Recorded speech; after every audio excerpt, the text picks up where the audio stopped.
this is about building on what Lauren talked about earlier. And I moderated a panel discussion in Calgary back in November about a very similar topic. And at that panel, thanks, Lauren. We were fortunate to have AAFC on that panel. We had asked AAFC to take part in our panel today. They initially said they would, and then they declined to take part. With all the craziness in Ottawa right now with the prorogation and everything else. And so unfortunately, they couldn't be here today.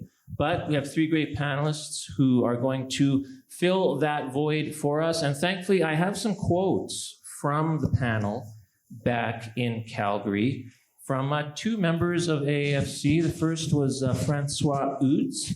Now, Francois is located in Lethbridge, and he serves as AAFC's Director of Research, Development, and Technology of the Science and Technology branch at AAFC for sites located in Alberta. That's a bit of a mouthful.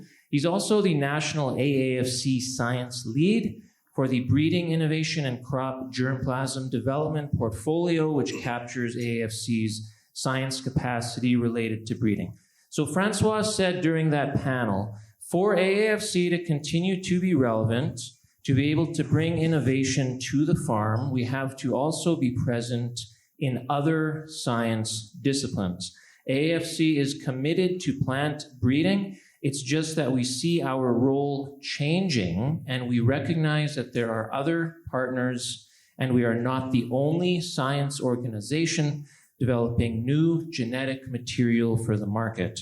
And so it's important to look at a new model, a way where we would be working collaboratively with other partners, and in some cases, when the time is right, working on a transition where we would be mobilizing our science capacity and working with various collaborators to bring new innovations to the market. Now, that's directly from Francois at AAFC.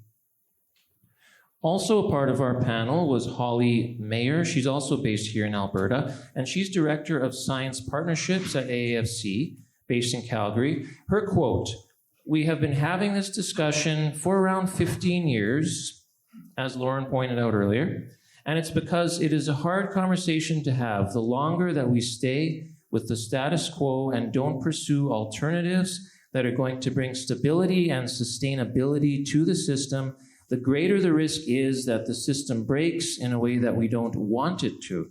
We're constantly talking about how we're all competing for the same funding resources, many of which come from government. Collectively among us, there needs to be a willingness, a desire to be open-minded and to recognize that there are problems to engage with and conversations that have to be had about the system itself." So AAFC is simply confirming for us what Lauren talked about earlier. This has been an issue we have had for a long time, but it seems to be, well, what's the old saying? It's getting real now. In my discussions with AAFC, and I believe it was Holly who told me this specifically, we have about 3 years that this transition is going to be taking place among AAFC. So we have about 3 years to figure out a solution. As Lauren pointed out earlier, AAFC isn't even ready to do this. They can't just do this overnight and make changes.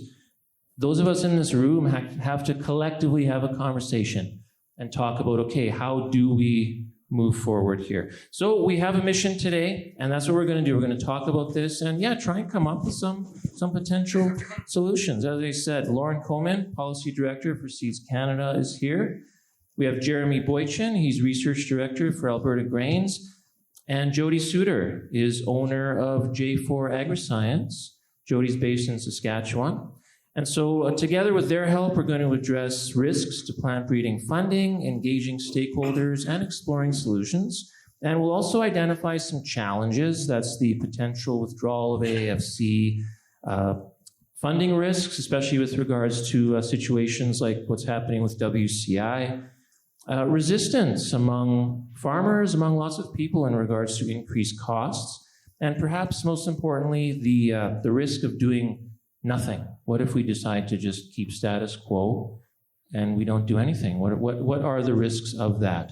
So, to begin with, I'm just going to ask, Lauren did a great job of introducing herself earlier. I'm just going to ask you, Jody, can you give us the 411 on yourself. Who's Jody Suter, and why does Jody do what she does? My name is Jody Suter. I'm a farmer from the Melfort, Saskatchewan area, so very similar to the growing zone of Edmonton that we're in right now. When I was growing up, I really enjoyed checking crops. So when I went to university, I decided I wanted to be a plant breeder. The current system of plant breeding in Canada was very scary to me. So after I graduated, I did a couple of contracts, and then I set off on a field scholarship looking at the way plant breeding is done in the rest of the world and what we can learn and bring back for Canadian farmers.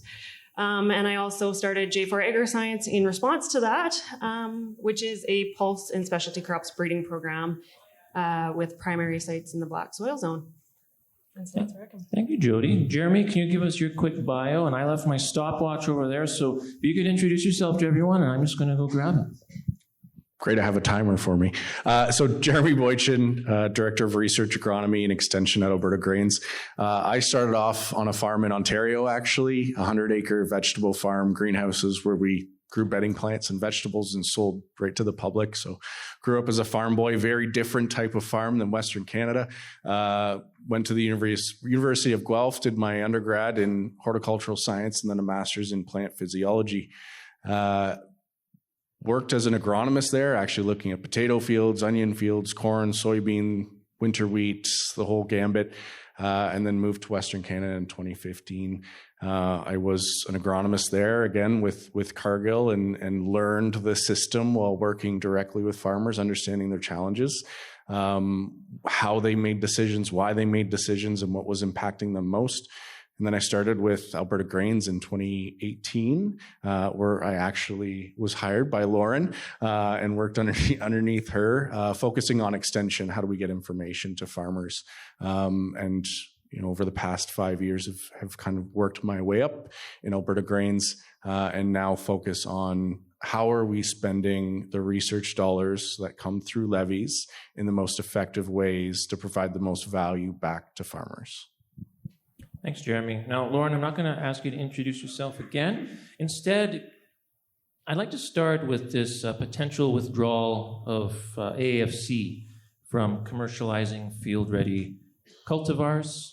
You had a great presentation earlier about, the significance of that in the grand scheme of things. For the people in this room, can you give us an idea, how does that impact farmers, the people in this room, when you think about the withdrawal of AAFC, and what would you say to all of us that, okay, here's going to be the impact of that for the people who are here for our panel today? Yeah, so it's really going to depend on the crop. So it's very crop specific, and it's location specific too. I have trouble with this still after 3 years, and I'm sure I'll have trouble for a few years more. There is a big difference between agriculture in the East and agriculture in the West, and the variety development models are very different, and they need to be tailor-made for each region. So, I know Western Canada the best still. I always kind of go back to that. But depending on the crop, if you talk about wheat, if you talk about CWRS, the majority of the varieties that farmers grow are AAFC varieties. Their market share is very, very high. Obviously, if they're to pull the plug and stop commercializing without a suitable transition plan, the impact is huge.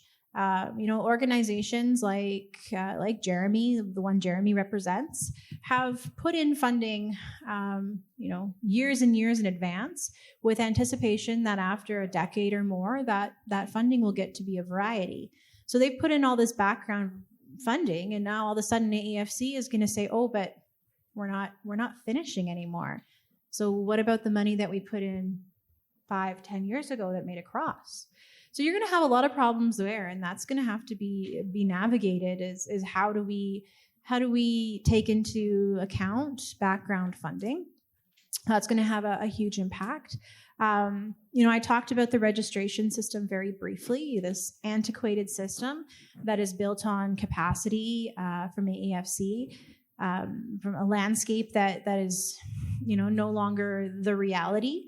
If AAFC is going to pull back on breeding, they're not going to have the human resource capacity who is going to be able to run disease nurseries, because they don't need that for their primary business anymore. So they won't have that service.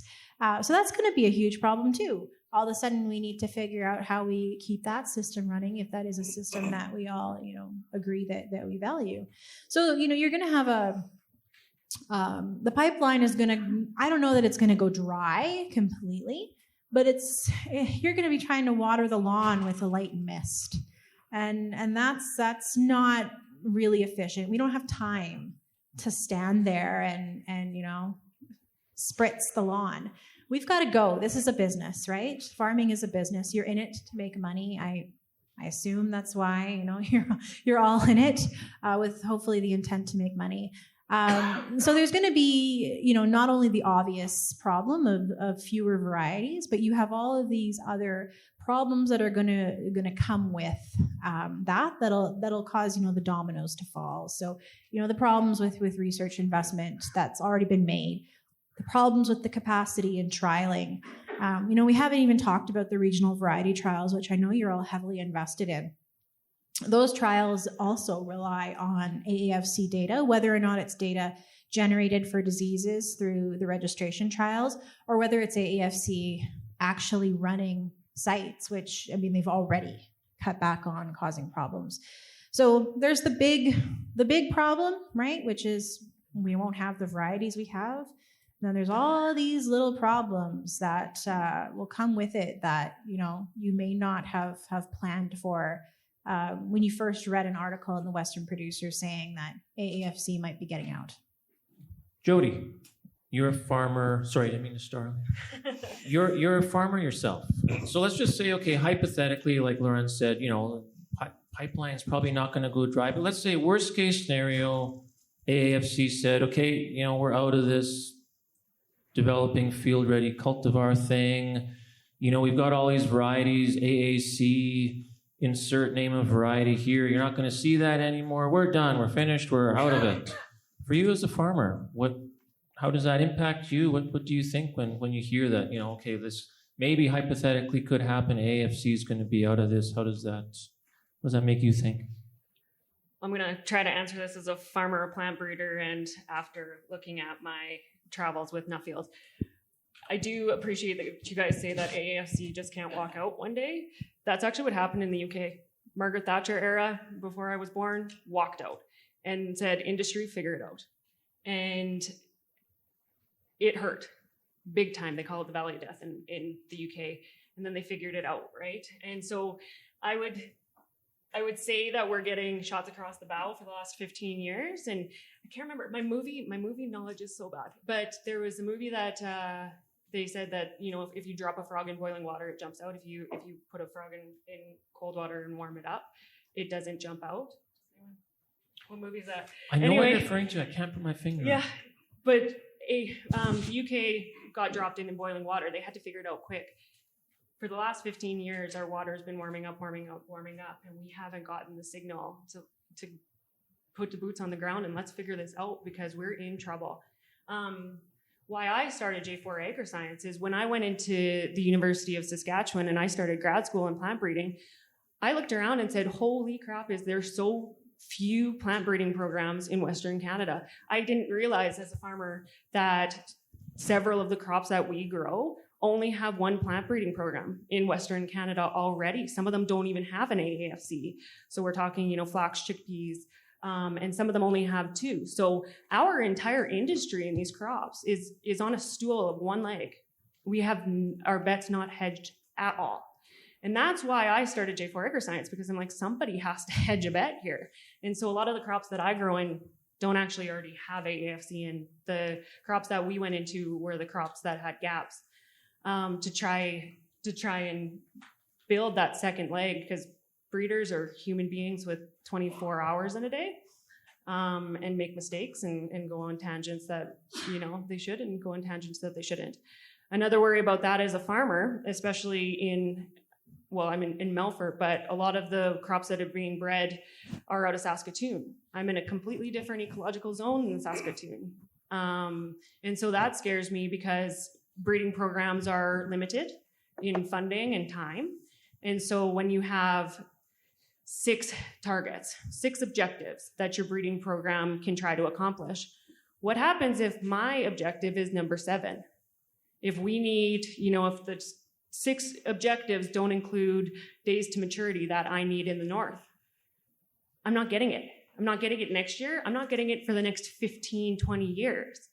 And so in my mind, when I was going through grad school, getting quite scared with the system that my farm is operating on, thinking of, my generation and the next generation, trying to figure out a solution to this problem that already exists, trying to figure out a solution to the problem as AAFC continues to signal that they're backing out and actually taking them at their word, and then really trying to develop a system similar to the agricultural industry that we have. We compete, right? And farming's not done by a public institution or by an academic institution, and we just as farmers do the work.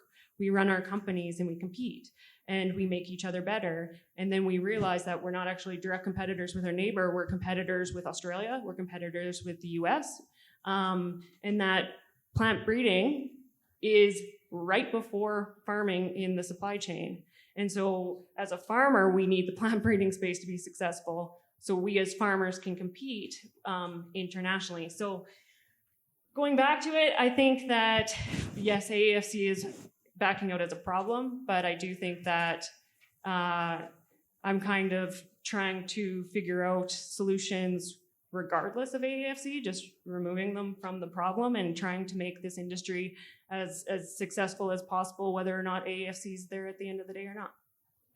So Jeremy, as somebody who works with farmers, as an agronomist, as somebody who, is out there in the field, and what is the awareness of this among farmers in general? Do you find that there's an increasing number of farmers like Jody who are like, yeah, I can't rely on AAFC forever, I've got to explore some other options here? Or do we have a lot of work to do in that department? Yeah, I mean, there's going to be a spectrum of knowledge when it comes to the breeding system that's in place, all the way from no, CCAN doesn't breed your variety and then sell it to you, to people who are acutely aware of where the breeding is occurring.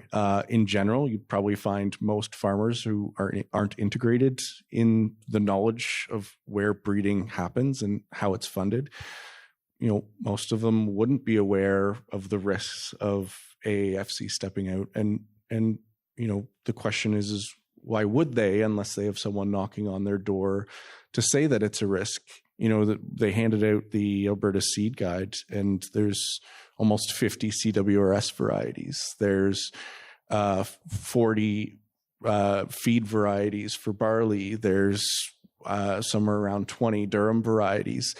So the problem that I get encountered more is the problem of choice versus the problem of lacking, because we are potentially losing AAFC if they do decide to back out.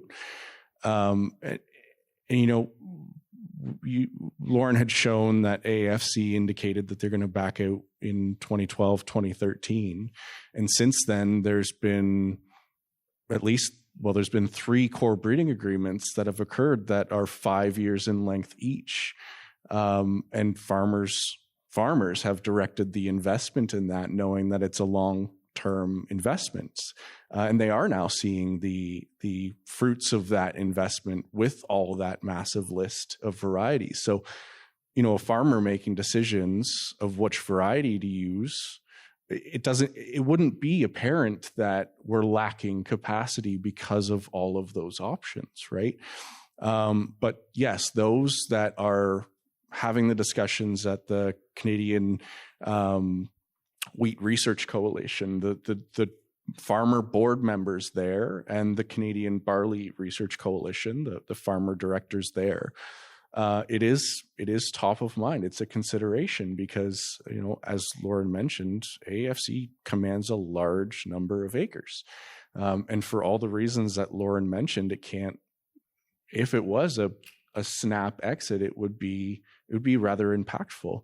So we need to consider all that investment that's been put in over the past 15 years to develop all that germplasm. And what does that mean in terms of if AAFC wants to wants to step away from variety finishing, because there's a whole line of how varieties are developed. It isn't just variety finishing; it's all of the processes that lead up to that make it a 7 to 12 year process. Which areas of that are they backing out of?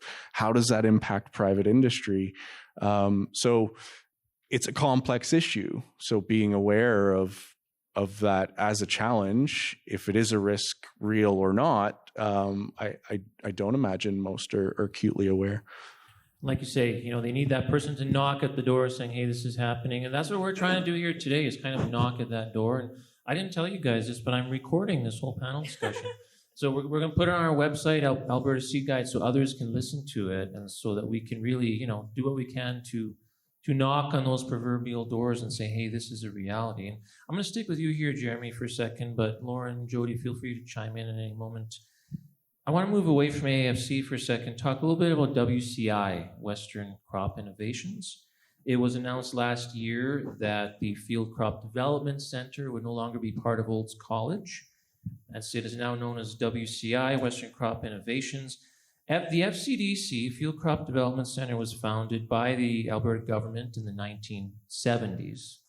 It moved to Olds College in 2020.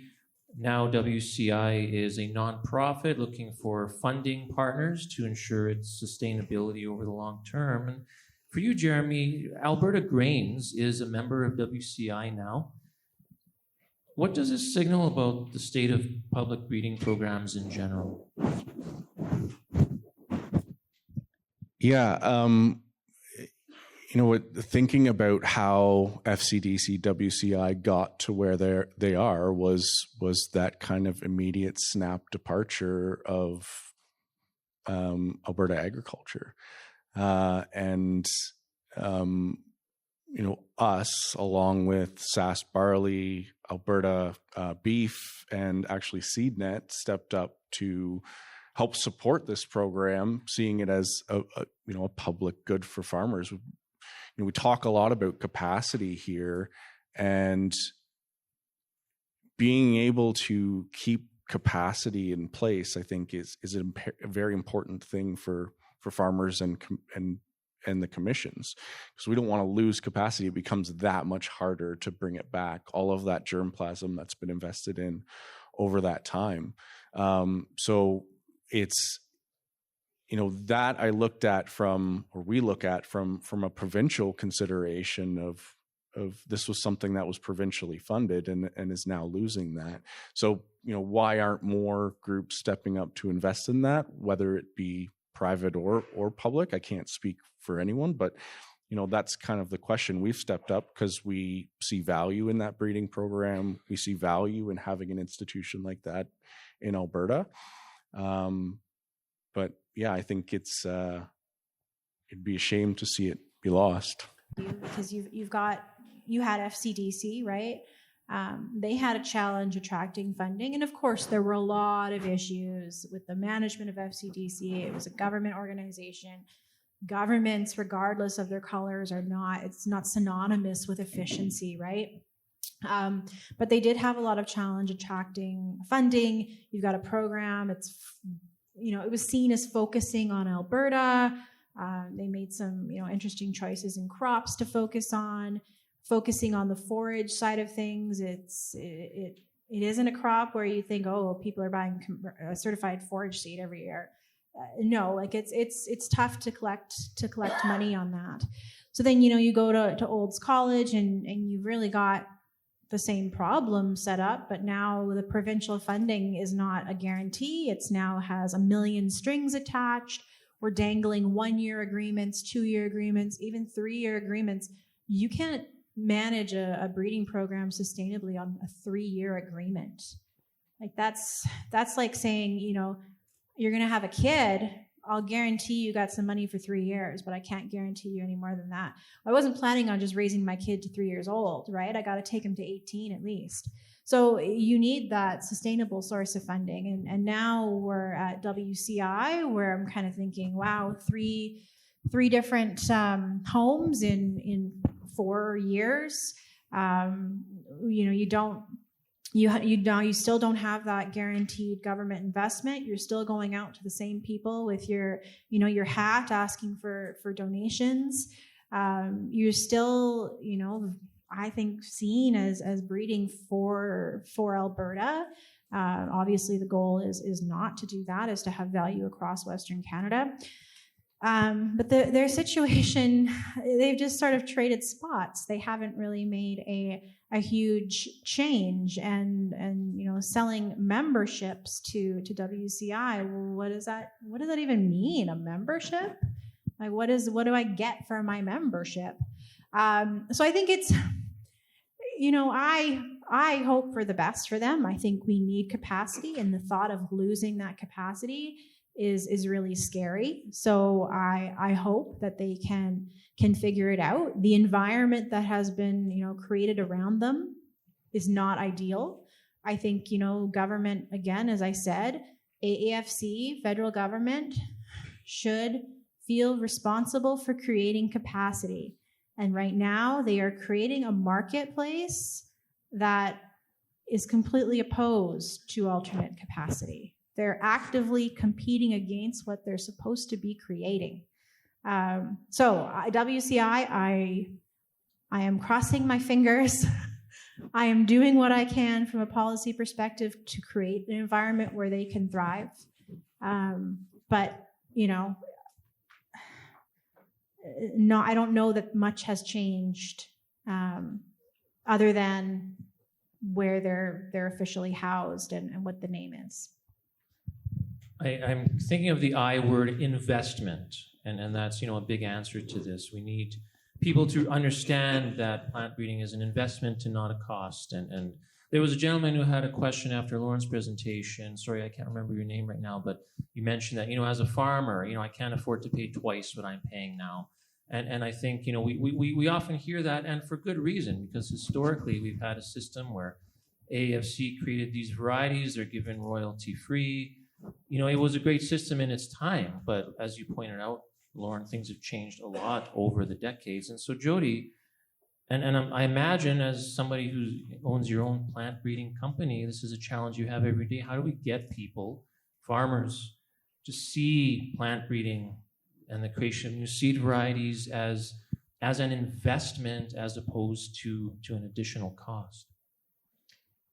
Yeah, and it's tough. I think it's tough mainly because of the time horizon. So 7 to 10 years on a public breeding program is actually probably generous. I've seen a lot that take 15, 20 years.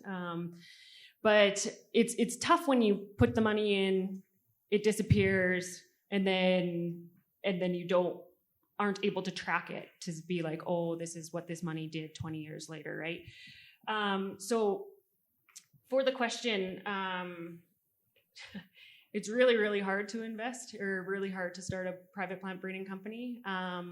For a lot of our crops, we're competing against the University of Saskatchewan, which has $7 million overhead given to them every 5 years, plus the SRI we can't apply for, they can, plus a lot of the commissions don't feel that private plant breeding should be invested into, plus a lot of grants aren't actually available for us. So unfortunately, if we're going to create competition in Western Canada, we have to look at alternative means. And we are growing to the processors too. One of the first doors I actually knocked on was a processor, because I said, the person who's going to make money from this idea I have is you. So saddle up to the table. But as a private plant breeder, especially because I'm farmer based, all of my decisions go, I have to sell this seed to the farmer. That's the only way I make money is I sell my seed to the farmer. And so every action I have to have has to have a reaction that will benefit the farmer. Unless I do go down a processing arm and make a circular contract where the farmer still gets money. But most likely situation is my trait or my innovation has to help the farmer. And so when you think about giving your $2 or $3 VUA back, farmers are very intelligent people. We can tell whether a variety is going to make us $2 or $3 more an acre than another variety. And so if my variety is not going to make you $2 or $3 more, don't bin run it. be kind about it. Like, don't be like, Suda, your variety shit. But be like, get back to the drawing board and give me something that'll make me more than the $3, and then I will pay your VUA, right? I'm not going to pay it if it's not going to make me that money. So there's that direct return on investment. But also, there's been a ton of economic studies that looked at the value of plant breeding. And so there was one from the University of Saskatchewan that said it was the return on investment for $1 into plant breeding for farmers. And over time, that dollar, the lowest return, I think, was $6 in flax through the triffid years. And I think it was $46 in lentils. So as a farmer, and I asked my dad this, we were driving down the highway the other day, because the VUA on our farm would be about the cost of 2 tanks of diesel a year. And so I should do the math on how much diesel actually prices have to raise to be the equivalent cost. I don't think it's that much. But so I asked my dad, I was like, okay, would you give up 2 tanks of diesel this year to get 12 to 90 tanks of diesel in the future? And he's like, of course I would. But for whatever reason, when we're talking about varieties, we don't recognize that that investment has paid off in spades. And that study was actually done in a public institution, like the university that actually has, the mandate to teach too. They're not 100% breeding. They're not 100% breeding, commercially breeding. So hypothetically, if you think about your business, if it was, a public business versus a private business, who's going to be a little bit more efficient and who's probably going to make a little bit more money on their investment. So I actually think that there's the potential from private breeding to create more money for farmers. But I think a lot of those messages are being lost. And it is looking like more of a tax than an investment. And so I've been so lucky to be able to travel the world and go and look at the places, our competitors, that have funding, this stable funding through these other means. And it's scary as a farmer to walk through an Australian variety chart right now, because there's traits down there that in a heartbeat I would bring back to my own farm that we're not getting. They're not in breeding programs here. So I think at the end of the day, all I can do is keep breeding and bring things to the table. And the next, unfortunately for my plant breeding, is the worst business to start because you're pre-revenue for a lot of years. But that's what I can do, is bring something to the table and go, this is what I'm talking about. Do you guys want it? And if you say no, I'll go back to the drawing board, and then I will bring something one day that you guys want and show why people like me are important. Mark, can I really quickly touch on something that you had said in your question? Absolutely. And you said, farmers paying twice. So that drives me up the wall. And if I never had to hear that again, I'd be a happy girl, because you're not paying twice. Like, I get that you're paying at 2 instances, but you're not being double charged for, you're not paying twice the value of the intellectual property that you're using. So when you purchase a variety and you look at all the background funding that went into it, if you're paying a check off and you're not asking for your levy back, you are making an investment, and part of your levy, maybe 25% of your levy might be going to breeding. Okay. All the other funding, though, that's coming from the government coffers, and they're not transparent about how much that is. So it's being heavily subsidized public breeding. So if Ag Canada decides that they're no longer going to fund that, someone has to make that up. And who makes that up? And I get that farmers can't pass that cost along. I get it. So, somehow we're going to have to figure that out too, but let's not cut off our nose to spite our face. So it's not paying twice. And I think we really need to change the mentality there. And it's like I was saying, we need to foster this culture of respect for intellectual property. We also have to have a mindset shift on how we think about that. You're making an upfront investment, and then, you're paying for each subsequent use. It's like when you buy a house and you make a down payment. When you go to make your mortgage payment, I'm paying twice for my house.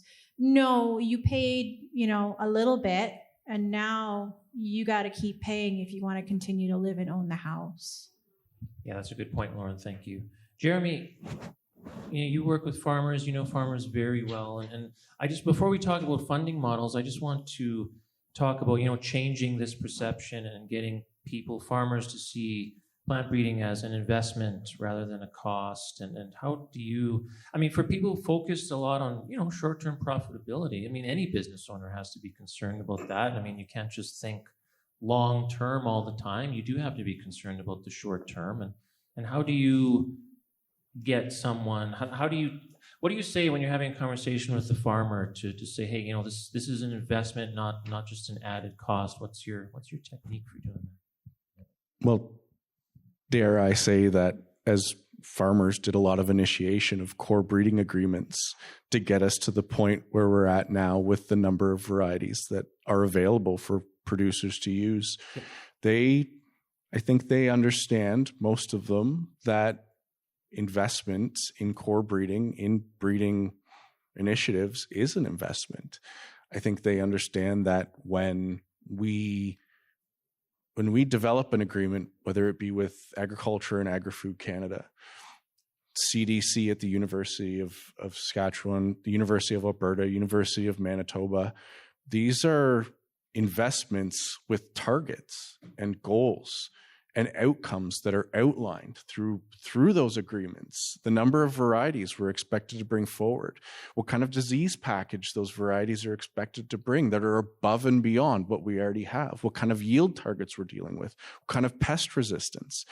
When AAC Oakman came out, that wasn't happenstance and accidental. That was an intended investment through a core breeding agreement to bring something forward to farmers that provided a result for a challenge that farmers in a region in Saskatchewan and Alberta were dealing with. So I think through the actions that the commissions, the Canadian Wheat Research Coalition, Canadian Barley Research Coalition have taken, I think that speaks for itself as farmers' understanding of the investment. And it's challenging. It's always about time horizon, right? I buy toothpaste, it's a cost. But if I want white teeth in 10 years, then it's an investment. So it's about time horizon and perceiving that of where is this money going in the long term and what will it mean for the decisions I have to make. Gas is a price when I'm driving my kid to wherever I'm going, but it's an investment when I'm building a bond with them. Like it is really about seeing things on a time horizon rather than the immediate cost that's there. And I think that's the lens that farmers have shown through commission funding, how they see breeding. But again, not everyone is as acutely aware of core breeding agreements and how that works, but generally that's the conversation that ends up happening. Well, thank you, Jeremy, because that's an important point. Farmers already understand this. They already get this. They're already working to do these things. I guess now it's just a matter of sort of, okay, in the potential absence of AAFC, how do we sort of take this to the next level? And I want to talk about funding solutions a little bit, and I'll stick with you, Jeremy, for a moment. How do you see the role of producer commissions in really fostering support in this potential new environment that we're looking at, where AAFC may not be commercializing field-ready cultivars anymore? Yeah, so through its intention of core breeding agreements, we are fostering the development of variety development, right? And all of AAFC's indications of we want to step out of variety finishing, where that is on the variety development pipeline is still, where does that end? Where does that start? We're acutely aware of that, and that's something that the commissions are, and the national level groups that the commissions are a part of. Again, I mentioned the Canadian Wheat Research Coalition, the Canadian Barley Research Coalition. It's something that we're acutely aware of, and asking the question of what are our options here? What can we do to mitigate if this does end up happening? But we're currently in the situation with the intent and the actions of AAFC is likely going to be signing on to another core breeding agreement, right? And in the last core breeding agreement, they brought forward 11 new CWRS varieties and 4 new Durham varieties. So things are still happening, but that doesn't mean we're not looking at, the indications and the flags that AAFC are putting up of, okay, what if, and how do we maneuver this while providing value to farmers, ensuring the longevity of breeding programs of breeding in Western Canada, and how can we make sure that continues? So inherently, the way the commissions and the national wheat initiatives that I mentioned are set up, like that, we're looking to make sure that continues to be in place. So that's our intent, and we're engaging to see how we can do that. I want to talk a little bit about funding models.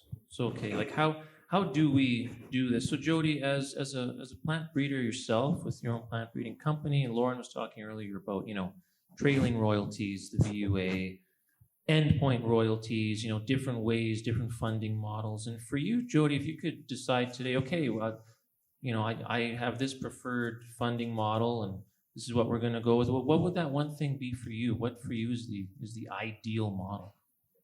Anything but nothing.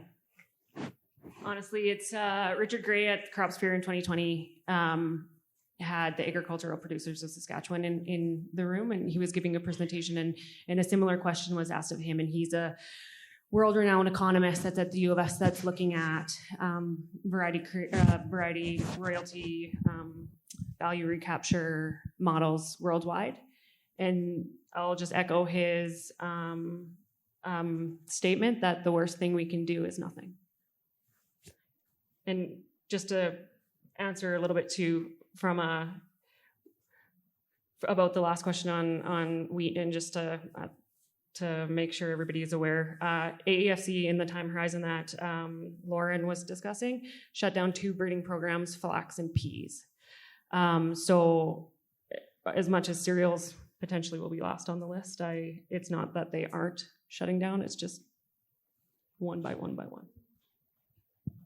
And Lauren, in terms of funding models and what for you would best address the gaps in breeding support while really, balancing the needs of everybody? I mean, there's different ways of doing it, different models, pros and cons, and what for you is for... Yeah, so I mean, I alluded to this a little bit during my talk, and I think AAFC is used to me sort of throwing them under the bus a little bit, and they say they want to step back and let industry hash it out. But look, I think it's their role to provide some leadership, right?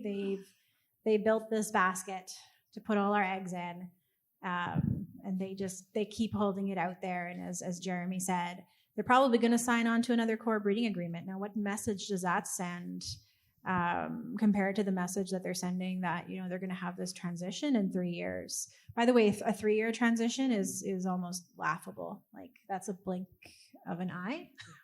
But that scares me a little bit. But I think what they need to do is and this is just one idea, right? I'm not saying this is absolutely the only thing they can do. They must do it tomorrow. But one thing they need to do, think about is to build out this transition plan. Like, you've got a whole bunch of capacity and resources and investment in AAFC, and you're wanting to transition this to industry. So by playing this little do you want it game, you're exhausting industry. Like, industry is coming in, making an investment and being like, you told me this was changing. Like, why did I play this game? I'm out of here. So, we had Syngenta investing in wheat breeding. We don't anymore. In 2015, when we amended our PBR Act to adopt UPOV 91, we had Lima Grain come in and make an arrangement with Canterra, Lima Grain Cereals Research Canada. They're doing wheat now. They've got VUAs because they have to. They're a business. They don't get the subsidies the public industry does, and they cannot make a go of it, only getting 20% of a return on their investment. If the environment doesn't change and AAFC keeps dragging the dead horse, how long are they in the game? And so when AAFC finally does, the wolf finally comes, well, nobody's here to pick up the capacity. Well, we came in 2013, and we came in 2015, and we came in 2017, and nothing happened. So I think they need to really spend some time building out that transition plan and be responsible for it. They've got these granting agreements, whether it's through, SCAP, the Sustainable Canadian Agricultural Partnership, or some other program. And right now, they're basically granting money to themselves and matching it with producer dollars. So instead of granting your programs that you say you want to change your money, why don't you build some sort of a grant program that requires you to bring in, to match dollars, requires you to bring in an industrial partner? And the goal of the whole grant program is by the end of the 5 years, this is how the transition looks. So when we renew these grants, AAFC isn't in the driver's seat. We're playing a role way upstream. And at the end of the 10 years, after 2 granting cycles, we have completely transitioned and built capacity. So, they need to be looking at that as opposed to, we want to change, we really want to change, but we're not going to do anything different. I don't know how you would expect change to occur. Well, and that reminds me of that, that great picture you had on the screen, of the dog with the flames all around saying, oh, this is fine. Like, there's flames around me, but I'm not on fire. And I think that's human nature, right? You hear this phrase, well, if it's not broken, don't fix it. Well, a lot of the time it is broken. It just doesn't seem like it is because everything's okay for me. And I'm doing okay, but that doesn't mean that the system itself isn't kind of crumbling down around me. And so that begs the question to me, okay, we're talking to the Alberta seed processors. So what can they do? I'm sure the people in this room are thinking, okay, but what can our organization do to move the needle on this? So what's the answer to that? And I'll just open up the floor to you guys. What can the people in this room, as an organization, what can Alberta seed processors do to start making change? I'll pick on you, Jeremy. I think the first thing to do would be to ask yourself, what's the challenge from your perspective? What's the challenge and issue that's impacting your industry? And what do you want to see changed? And why do you want to see that changed? A clear idea internally of where you want to go and why you want to drive change. I mean, all of us know that time is probably one of the most limiting resources. So understanding, what challenges are forefront for us to be successful need to be tackled and come collectively to an agreement on that. And once you have an agreement on that, then you can start working externally with groups that are part and parcel to that system to understand, how do they see this? What challenges are they presented with? Do you align? Do you not align? How can we find alignment? Those actions are going to allow you to step forward group by group and find alignment to make change if you feel like it is necessary. It's about finding alignment that those have a shared interest. So until you know exactly what you guys want, what challenges you want to tackle, it becomes hard to go external and start putting pressure externally. That clear internal message is going to be vital if you want to see change. Well, and it's hard to take that first step because I think just as human beings, it's difficult to talk about change because there's a lot of vested interest. It can be a very emotional issue. And I don't come from a farming background. I grew up in the city, and I live in the country now, but the first half of my life, I grew up in Winnipeg. And when I got into, when I started working with Seed World Group about 11 years ago now, that was when alternative service delivery for seed crop inspection was just coming in. And it was very new to me at the time, but in researching it and having people who knew about it explain it to me, it was a very similar situation. The industry talked about that for many, many years. The federal government said, okay, we're going to be making changes to this seed crop inspection thing. And we're in a very similar position like we are now. It was talked about for 15, 20 years. And then when I came into the industry 11 years ago, I remember it was quite controversial at the time. It was a big deal because a lot of people were scrambling to try and figure out a solution. And a solution we did figure out. Absolutely, but it's hard at the time when, okay, change might be happening. What do we do? How do we do it? I mean, that's not an easy thing to navigate, but I'm thinking, Jody, for somebody like you who has started your own business, that's something that you had to think about. Do I want to do it? How am I going to do that? But eventually there was this impetus for you that, okay, like I really need to take action now. And so what allowed you to do that, to muster up that strength and that determination to do that? And what could the rest of us maybe learn from that? Yeah, I think the only reason I did it is because I saw such a need. And I'm actually a very risk-adverse person. Like, I'll only ever bet a coffee. Like, that is as far as I will go. But it was just from my perspective as a farm kid walking into a place that I thought, was flourishing, and seeing writing on the wall even back in grad school 15 or whatever years ago. And I know change is hard, but for me, it was just, somebody has to try, and somebody hopefully with career horizon, because breeding takes a really long time. But it's tough when I was doing my Nuffields, because we don't have examples. Like, we have the big the big canola breeding programs, but we know that minor crops aren't going to be bred by the big companies because the return on investment is so small. And so for me, when I started my company, there was really nobody that I could model myself off of, and that's why I did Nuffield. And so I came up with, I think there were 5 recommendations for why people like me don't exist in Canada, which is unfortunate, because I think there's a lot of farm kids that grow up honing that talent that don't want to spend their life in a university and don't want to work for the government and would love to do what I do. So it'd be fantastic if we could start this homegrown platform. It was just really quickly, it was royalties, biotechnology laws, our registration procedures. Thank you, Lauren, for bringing that to the table.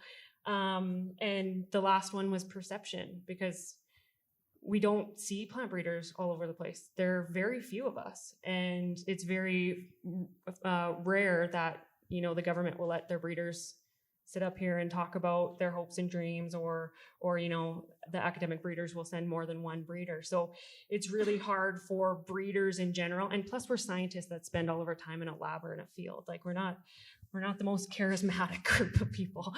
But it's the perception, I guess, of plant breeding in Canada, and it's something that, for the good of the farming community and for the good of agriculture, we might have to start thinking about how we can change from thinking, plant breeders are these big, scary people that are just corporate greed, to, wait a second, they're trying to develop something that's going to make my life easier. And so I think we have a challenge there in Western Canada to change that. And in fact, my first meeting was in Australia. I met with somebody that was very influential in developing the wheat system that they currently go under, and they started laughing at me when I said what I was doing. And they're like, "Don't, you're going to fail, come breed for Australia." And I said, "No, I'm Canadian. I'm going to breed for Canada." "Well, at least go breed for the States because you can make money in the States." "No, I'm Canadian. I'm going to breed for Canada." And she laughed at me and she said, "It's never going to work because we do talk a lot and we don't actually get the problem solved." And so it's quite concerning to me when our competitors are laughing at us. But I think we can also utilize that and also say that our competitors may be caught flat-footed if we actually start putting in models into place that will change the system. I think perception's a big one, and if we can start working as an industry to change the perception around plant breeding, I think we could go a long way. Reminds me of that slide you had, Lauren. There was a quote from someone, I can't remember who, was the best thing you can do is to do the right thing, the second best is to do the wrong thing, and the worst thing you can do is to do nothing. And that speaks to this issue I mentioned earlier of, okay, what is the cost of doing nothing? And Jeremy, I'm going to put you on the spot here, and can you think of any examples where, delaying investment in breeding programs has led to, like, really measurable setbacks for the ag sector? Because you talked earlier about, there's lots of great things happening. Like there's investments being made, absolutely. But can you think of one thing where it's like, gee, if only maybe something was done there, we might have ended up in a better spot than where we are now? Surprisingly, I wasn't able to come up with anything Western Canadian specific. But, Lauren alluded to in her presentation, AAFC kind of stepping back in 2012, and that there was actually some stepping back that happened there, and they lost some capacity. And that was the point where WGRF actually stepped in and created the core breeding agreements to continue some of the work and make sure it continued to happen. But that didn't happen in Eastern Canada. And now they are suffering the consequences of delayed breeding investment. They're not having the varieties. They're not able to tackle the disease that they are encountering on a daily basis. So it does. And it when you think about research in general, whether it's breeding or any type of research, it's additive. It's not novel every time. It's when you invest in a research project, you could have 3 new research projects that stem off of that when it's finished, right? And then those 3 projects could stem off 3 projects on their own. So you slow that first one down, you stop that from happening, and you're cascading down the research line very quickly. And it adds up very quickly. In 10 years, the amount of value you could lose from delays is enormous. And I think they're feeling some of that in Eastern Canada. And luckily, people smarter than me, prior to me coming along, went to mitigate that risk.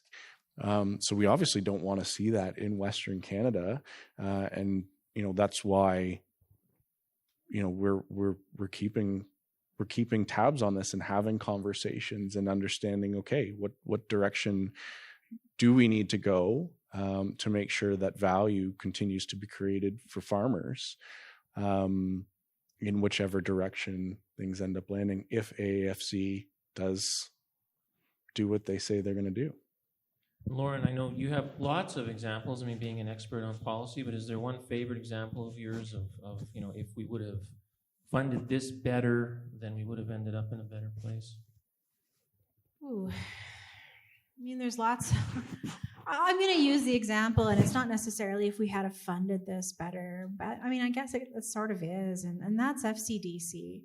And it's tough as a farm organization, and again, I don't represent Alberta Grains anymore, but I'll talk from my experience at the time.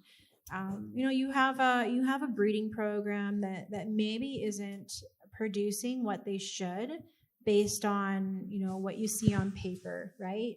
At the time, they had multiple barley breeders. Their varieties weren't getting pickup.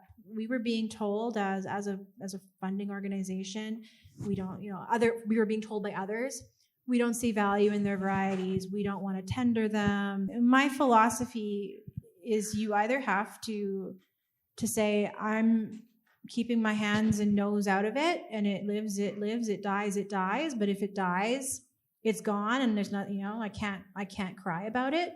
Or I'm going to roll up my sleeves, get in there, work as hard as I can, own the problems, own the solution, own that, that continued success, and be a part of it. And I'm going to say I don't think we did a very good job at the time of that second one. So, when it came time for a new government, and the writing on the wall was there that, why are we operating why is a government entity operating a breeding program? Which I wish more would ask themselves. We kind of thought, oh my God, we need that capacity, so let's scramble and try to make another plan. But, unfortunately, the way things worked, it wasn't it wasn't the successful outcome that we could have had we had really rolled up our sleeves and gotten involved more heavily earlier. And hindsight is 2020, right? Coulda, woulda, shoulda. But I think if you are invested in something and you want it to succeed, you got to put your whole heart into it. And it kind of goes back to the question you asked Jeremy about what can Alberta seed producers or seed processors do, to help this along. And part of it is telling the story and standing up for innovation and, pushing adoption of new varieties and like, what are you doing growing? I won't use a variety name. What are you doing growing variety X when that's 10 years old and we have variety Y? That's like, basically it's all of that and then some. Like, what are you doing? So, and you're farmers too, most of you. So, make sure you foster the culture of respect for innovation and intellectual property. If your neighbor is actively selling illegal seed or buying illegal seed, they're stealing from you, whether or not it was your seed or you own the intellectual property, because that investment would go back and benefit you, and they're not making it, right? So, yeah, all that to say, if you really want something to happen, you've got to step up and own it and take accountability. And, if you don't and you say someone else's problem, like you're the dog saying, I'm not on fire, then when you catch fire, I don't know, like, sorry. Well, and that's a good note to end on before we take questions here. But before we take questions, takeaways from this, Jody, I'll start with you. If our audience here could take away one thing from this panel today, what for you should it be? Your opinion doesn't matter. That's the microphone. But yeah, for me, my takeaway is that change is happening. And the system that we think that, is working today might not work in 5 years and might not work in 10 years. But to save it in 10 years, we have to start acting today. And I wish we would have acted 10 years ago, but there's that quote that's yesterday would have been better than today, but today is better than tomorrow. And I know change is scary, but it's necessary right now. Jeremy, what about you? Yeah, I mean, this is not a simple issue. The complexity of this and the number of moving parts in a system as complex as agriculture, there's no easy answer to this. And because of that, it does require every single group within Alberta, Western Canada, to ask the question of what this means to them, what they want to see in their industry, and have your direction of where you want to go, and what you want to see, because that's the reason we create these groups, right? So we can drive initiatives that we feel is valuable for ourselves, for our industry, for the people that we work with.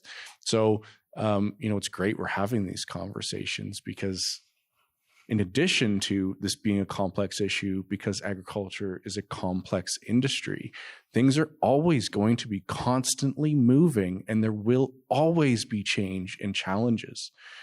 And for us to have a method to manage that, to think forward looking of what are our risks, how do we manage that, how do we come together and work together with other groups, is essential for us to not just think about how we're successful within Canada, but as Jody mentioned, on a global stage, because the world is getting smaller and smaller every day.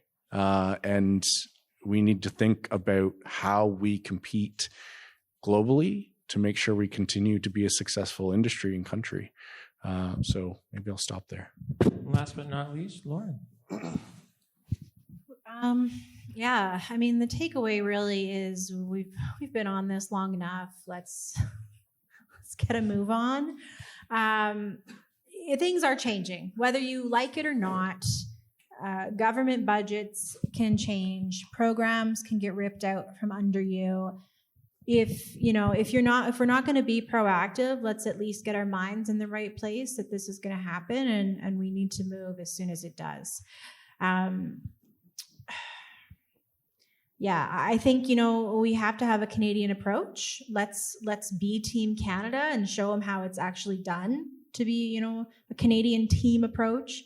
because we all do rely on each other, right? A breeding organization isn't going to be successful if farmers aren't seeing value in their varieties and having success in those varieties. And a farmer isn't going to be successful if a breeding organization isn't putting out varieties that are making money and working on your farm. So we really are reliant on each other. We all need each other to be successful. So let's remember that the world is getting, as Jeremy said, it might be getting smaller. It's getting increasingly complex. And, things are happening or, being threatened that we would have never thought about before. So let's make sure that, we've battened down our own hatches and we have our future secure. Let's do the hard work. Let's do it together. I'll be right in there with you, and hopefully we'll get this figured out before it's my time to retire.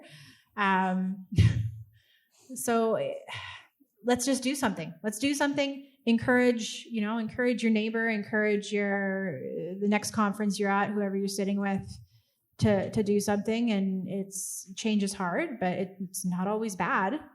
It's just different. Yeah, we don't want Lauren back here in 10 years giving the same talk, so we owe it to her to take action. Let's have a big round of applause for our 3 panelists. Thank you very much.